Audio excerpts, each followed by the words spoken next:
Hey everybody, welcome back to War Budgies. Welcome back to the Fallout Wasteland Warfare narrative campaign. Welcome to Daylight. I want to hit a couple of things before we get the show on the road today. First off, we're obviously about a week late with this episode. This was supposed to be last week's episode. Had to get delayed for a number of reasons, mostly due to the fact that War Budgies is a one-man show and there's just a lot going on.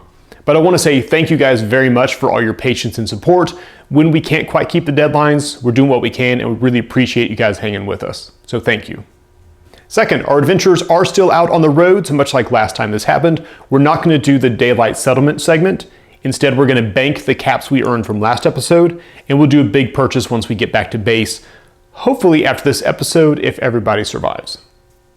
Thirdly, and most exciting, just to give you guys a bit of a spoiler of something that's coming up, if you haven't watched the channel War Games News Radio, I recommend you do so. I will put a link in the description below. They also do Fallout Wasteland Warfare narrative battle reports. It's run by my very good friend who I've never met, Ryan, and they're in the middle of, or coming up on the end of a short narrative campaign following some Brotherhood of Steel. And there may be a bit of a crossover between Knight Brandon's story and the Daylight Defender story. So keep an eye out, and there may or may not be something on the horizon with that. As far as the poll goes from last episode, you guys voted to be heroes. So we're gonna roll in, selfless as ever, put our lives on the line for these stinking settlers. As a note though, the empire building one came in a pretty close second. So definitely look to see more options along those lines if that's kind of the way you guys wanna go. But for today, we're just gonna be heroes. We're gonna wear the hero flag, go in and do hero stuff. But that's all the intro I got for one day. So welcome back to the Welcome to Daylight campaign. Hope you enjoy the show.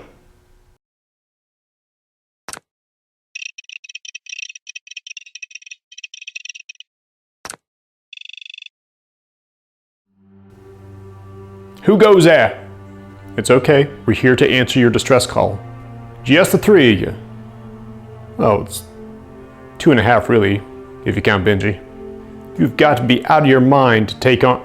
Oh no, they're here! You get inside. We'll worry about the mutants.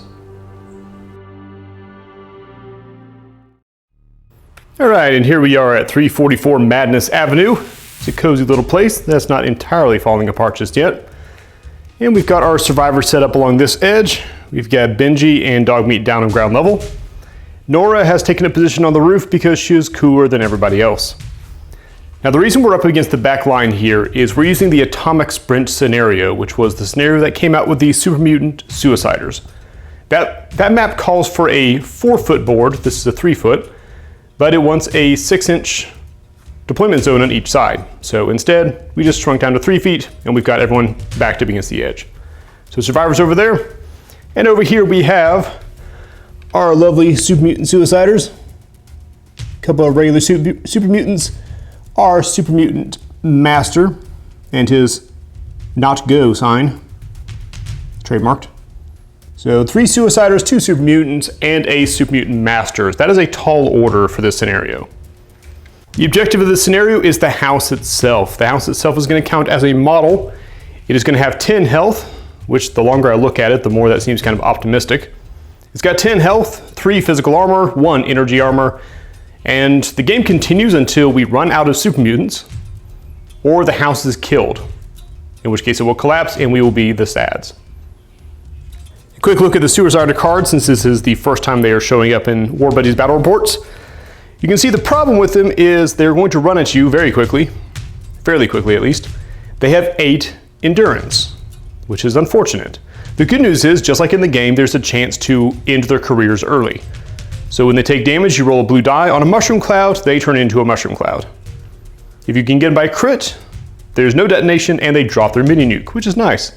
If they get within orange of somebody, they slam their mini nuke into the ground, as exampled in People's Exhibit A, and set off a quite staggering detonation. So we're going to try to drop those guys before they can get in. Otherwise, we got some cover here on the map. The objective is going to be for the Super Mutants to destroy the house and for the survivors to defend it. The situation is that simple. All we need to do is add some violence.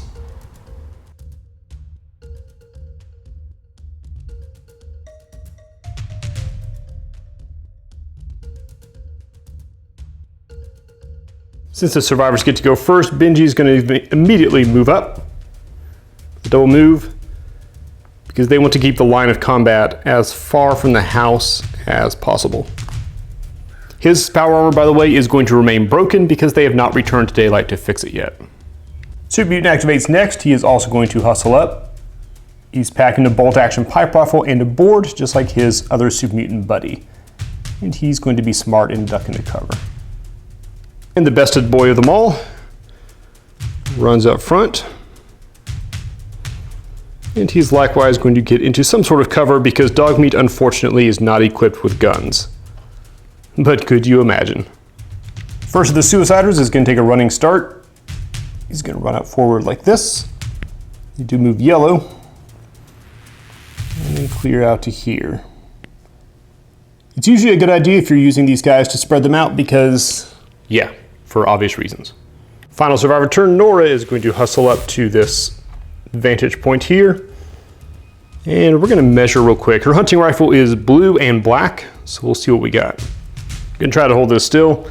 Yes, we are just barely in range of Suicider number 1. Rolling for Nora's VATS. No VATS. Hitting on 7s with the hunting rifle. Oh, good hit, armor break, and they only have 1 armor, so good shot. That deals 2 damage to the Suicider, so we have to roll a blue die, and if it comes up Mushroom Cloud, then he becomes a Mushroom Cloud. Not this time. Let's put 1 through the shoulder for 2 damage. Move the rest of the Super Mutants. Basically, they just reformed the line a little bit farther up. So the Suiciders, we got one guy come down here around the southern flank. One guy ramming his face into a fence. You can tell who's the strategist of those two. These guys have all kind of clustered up here on the boxes because they anticipate a lot of explosions, and they're going to wait to be kind of the second wave. No shots fired from the Super Mutant line. And we got this line moving up, this line being mostly Dogmeat. So let's move on to turn 2, see what we get.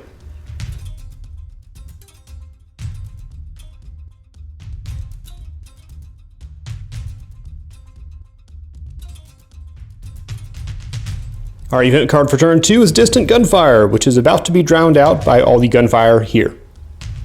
Nora's going to go first. We'll roll for her VATS. Come on, VATS. No VATS. So pretty obviously we want to try to drop the Suiciders before they can get to the front lines and worse, the house. So for Nora's position, she is just a little out of range to tag these 2 guys, but she still has shots on him. So she's going to focus in on that guy. Hitting on 7s. 7s it is. Rolling 2 damage against 1 armor. And he takes 2 more. Rolling blue die, do we get a Mushroom Cloud? Not this time. And that gives Nora 3 marks for her crits on the hunting rifle, which is just enough. So she will load some hate and discontent into the chamber, and probably a bullet. And we're gonna crit this guy. Automatic hit, automatic 4 damage, plus the following. Nice. So that's 4 damage against 1 armor, so if he rolls a 1, he's still alive. He's still alive. Where is he? The nuke goes off on a Mushroom Cloud. Oh, he almost survived it. You were doing so good, buddy. So massive explosion. I say massive. It's a yellow diameter, so nobody's near enough to take damage except for this tower. And he evaporates. But that leaves no more actions for Nora, so we're going to go over to Team Super Mutant. Come down the southern flank. This guy is our next AI activation. He will hustle as fast as his little green legs can take him. Closing in on Benji. Benji, being not a fan of this plan at all, is going to open up with his bolt-action pipe rifle. You can draw center to center on their bases, so no cover from him. Hitting on 3s, wow. Go Benji. 2 damage against 1 armor. And he takes 1. But is 1 enough to set it off? It is not. The Benji takes after Nora's example, and he's going to do it again. Still hitting on 3s. That was anti-3. Good news for Super Mutant Guy, he has colleagues who are willing to have his back. He's going to scamper up onto here and open up with his bolt-action pipe rifle into Benji. Long range, hitting on 4 because the muties are better shots than Benji is. No further comment there. And it's a hit. It has 2 damage against 3 physical armor. And Benji's okay. just because he has power armor. Since Benji was prepared, he will retaliate with a shot in return. He honestly would love to go somewhere with that reaction, but he can only move orange, which is not going to get him away from this guy, and he doesn't want to lead him back to the house. So, yep, he's gonna fire off a shot back at this guy and just wait for this guy to hit him next turn. Also at long range, hitting on ones for the quick action. Hey, ones it is, bonus damage. No, shoot at Benji. Benji, shoot at you. 3 damage against 1 armor. And he takes 2. Which is useful because these guys are not just going to explode on their own, and we are still going to have to deal with them once the suiciders are down. Speaking of which, Dogmeat, who does not need line of sight to charge, is going to duck around these boxes and slam into this guy. He's going to frantically shoot with his bolt action pipe rifle as a reaction, hitting on, what is this going to be? 2s for the quick action. 2s it is, double armor break. Going to give him the old Dogmeat special, black die for the charge, hitting on 6s. It's a hit, all right. At armor break, he takes 2 more. He's down to 2 health remaining. That wraps it up for Team Survivor. We're going to move over to Team Super Mutant, and we'll just go and get this out of the way, because this guy now has a juicy target within line of sight, and his AI card only has 1 function. So he runs over by Dogmeat, hoists the mini nuke over his head, slams it into the ground, and everything goes white. Both Dogmeat and his buddy are within the orange blast radius, so they're going to take a dice roll, plus 4, 5 damage, armor break, and a stun. Dice roll is 2 more armor break. So 5 damage and 3 armor break, which means you are getting deleted, of course. You are getting deleted, and sadly, Dogmeat is going to fly over and land in a heap on this debris. What's a little funny about that is if Dogmeat hadn't taken that shot during his charge, he would have survived that. And while these two see their opportunity, we're just going to swing around here. And we'll go and put the first shot into the house. Hitting on 4s. He literally cannot hit the broadside of a house. Super Mutant Master kind of zigzags his way through the boxes. He is good to go. And we are set to roll into turn 3. Muties are getting kind of close. We've lost like half the models on the board already through a series of explosions and or gunfire. But we'll see how we do. Moving on.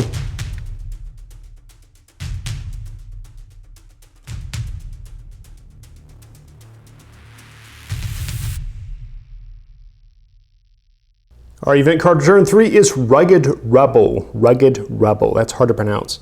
We're going to draw a danger card, and a random model belonging to the player without the advantage marker is affected, which is, you guessed it, Team Super Mutant. And we draw the shocking card. So there's just some sort of exposed wiring into this swamp here, and it's going to zap somebody. So we're going to do a D3. We'll do 1, 2, 3, 4, 5, 6. We'll get the Suicider. Would be kind of funny. 3, so we're going to get the Super Mutant Master. We simply add 1 damage with no roll. I was really kind of hoping for the Suicider to survive all that gunfire and then just randomly trip on an exposed wire and explode. Explode he still might, because it is Nora o'clock. Rolling for VATS. There's 1 VATS. Nora knows where her priorities are, so she's going to take a shot at this guy because he is now in range. Still a long distance. That is a clean miss. Second shot. That is a better shot. Get a quick action out of it. 2 damage against 1 armor. And he takes 2. Did he explode on a mushroom cloud? Not this time. Starting to look like that scene from Lord of the Rings where the orc is running up with a torch and they're trying to shoot him frantically. Well, that's Nora right now. She'll use 1 of her 2 quick actions to do a quick shot. Hitting on 5s this time because quick action. It's a hit and an armor break, so 2 damage immediately. Does he explode? He explodes. I hope Benji wasn't looking straight at him, because Benji just got saved from a potential nuclear misery as this guy evaporates. Or uses her final quick action to advance up along the roof. I'll find a way to bounce her. There we go. Well, the Master has just about had it with all this, so he's going to take a move action up, because he's smart enough to understand some basic geometry about where Nora can shoot. And he will charge the front door, pick up his stop sign, and prepare to knock vigorously. I'm here about your car's extended warranty. This is not great news for Benji, who will see that charge and raise him a counter charge. Just barely fitting in those red distance there. And we'll try to club him with a tire iron. Not just for vehicle maintenance. He's got his tire iron hitting with a black die because of the charge, hitting on 6s from his power armor. And it's a hit with an armor break. 2 physical damage against 2 physical armor. I think he's got his attention. The Master has now taken 3 of his 9 frickin' health. This mutant is going to react to that charge with a little hop as his quick action. And then we're going to shuffle up this way. And he's going to open fire. He'll also shoot the house. So normally, this is kind of weird interaction here. So normally he would have to randomize who he's going to hit. I'm not going to make him do that for what are hopefully obvious reasons. But technically the house is in combat with these guys. Oh, the fun rules interactions of war games. He's hitting on 4s. Hit, bonus damage, armor break. 3 damage against the house's 2 armor. Okay. So the house takes 3 of its 10 health. That's where we are at the end of the turn. We're down to just 4 models, which means Super Mutants will get advantage next turn. House still has 7 health remaining. Super Mutant Master has 6 health remaining, and Benji is just swinging away with his tire iron. So let's move ahead, see how the next turn goes.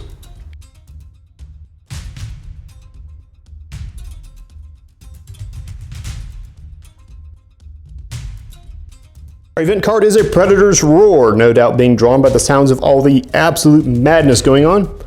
Our next turn, assuming we get there, has a little flip icon, so we're going to have a Forest Fire next turn with only 1 action. Wow, only 1 action that is a movement. As you might have guessed, the Super Mutant Master will go first. He's going to try to politely knock on the door and put it through the back of the house. Super Mutant Master is hitting on 9s. He gets 2 blues and a black for his huge club. He gets a black die for his charge and a black die for being stupidly strong. On 9s, really hoping for an X here. Oh, I saw it there for just a second. 3 physical damage against 3 physical armor. House don't care, my God. What did they make this thing out of? I realize it's a bit ridiculous to say since this thing has actually survived nukes. All right, shot number 2. Only 1 fewer black die because he is no longer charging bonus. 9s. It's a miss. How did you miss? This isn't even terrain. This is like a set piece. How did you miss it? In any case, over to Nora. Nora gets no VATs. Nora does have a fairly clean shot at this guy, so she will try to light him up before he can do too much damage. Nora is at short range, so switching to yellow die, hitting on 7s. Well, that's kind of disappointing. She did get a quick action out of that, so we will go ahead and do her second normal shot. Okay, there's a hit. 2 damage, 1 armor. He takes 1. Very sturdy mutant. It's a good thing he's not a suicider. Charges her crits, but she's too close to use it, so she will do another shot with her quick action. So hitting on 5s this time. Just drop my dice. And we're back, still hitting on 5s. Wow.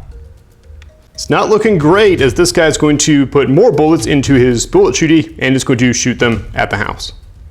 Bullet shooty commence, hitting on 4s. Hit, armor break. 2 damage against the house's 2 armor. House takes another one. I really thought the survivors had it at the beginning here, but this is getting kind of tense. Shot number 2.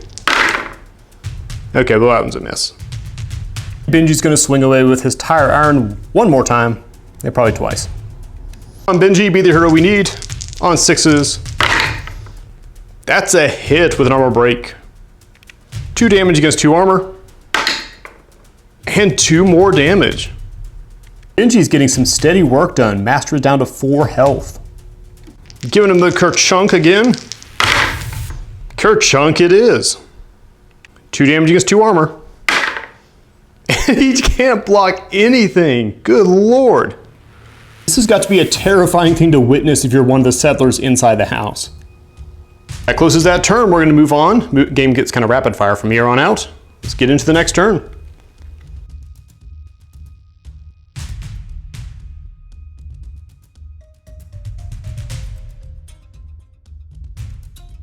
Forest fire is in effect this turn, which honestly probably won't do much because almost everyone is done moving where they want to be, but we'll see. So they can only do one action that is a move, not kind of quick actions.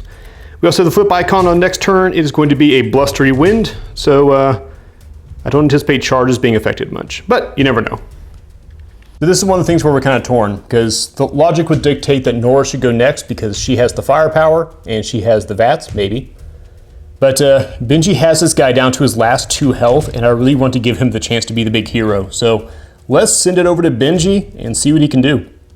Buddy, you got 2 swings to bring this guy down. Hitting on 6s with the tire iron. Hit, armor break, very consistent, good. 2 damage against 2 armor. Okay, he's got 1 left. Second swing, come on Benji. Oh, just barely, he gets a 6, it's a hit. But no armor break here, so this is gonna be 2 damage against 3 armor. So if he rolls a 2 or a 3, he's alive. Anything else and the master is down. Here we go, folks. For the big moral victory, at least. And he's out. Benji just wailing on this guy with the tire iron, finally trips him, grabs a stop sign, and slams it into the dude's head. He slumps down onto the porch like an Amazon delivery. What an absolute lad. And he's going to react by shooting him, because that seems like a rational reaction when you watch your boss get his head slammed into a front door. Reaction shot can be hitting on 2s. It's a hit with an armor break. 2 damage against Benji's 2 armor. And Benji takes 1. He is proud to have that 1 damage. Duty's gonna open up on the house again. With a hard miss for shot number 1. He's hitting on 4s. Wow. Can only assume he was super intimidated by that display of tire iron violence he just witnessed. So we're gonna go up to Nora. Nora VATS. Nora gets 1 VATS. Nora is actually going to take 2 move actions to arrive here on the carport. Does that because he is now sitting at blue range. She will choose for her quick action to consider him at long range, which means it's crit o'clock. Firing up the crit machine, automatic hit, 4 damage plus. Okay, 4 damage hit. 4 damage against 1 armor. He takes 3. He has 2 health remaining. The house has 6 health remaining, so suddenly this is looking survivor promising, going into what is probably the final round.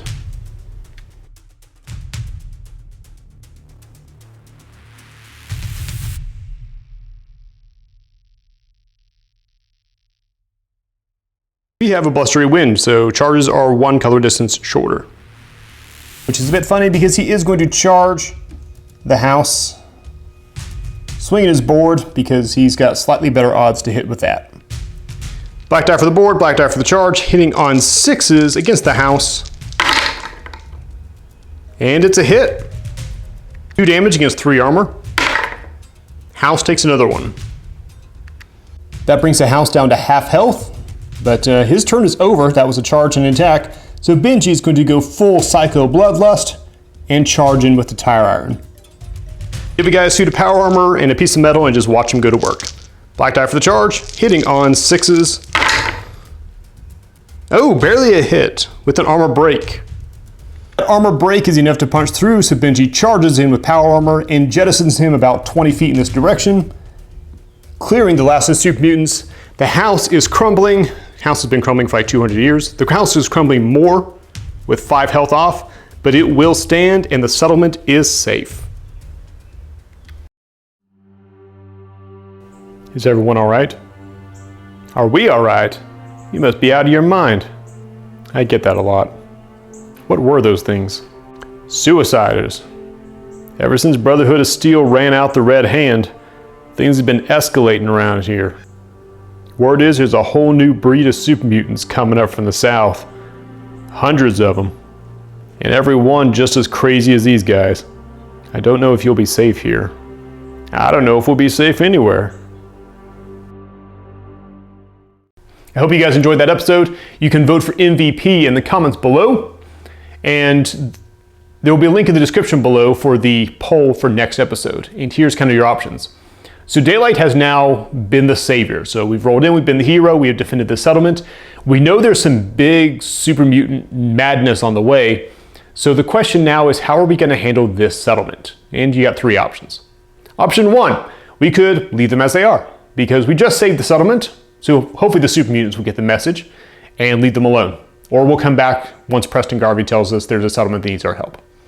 Option two, we could bring the settlers back to Daylight. In this case, we would abandon this settlement, but we would bring everyone back to Daylight and hopefully staff it up a little bit, maybe populate that vault underneath or something. We'll see.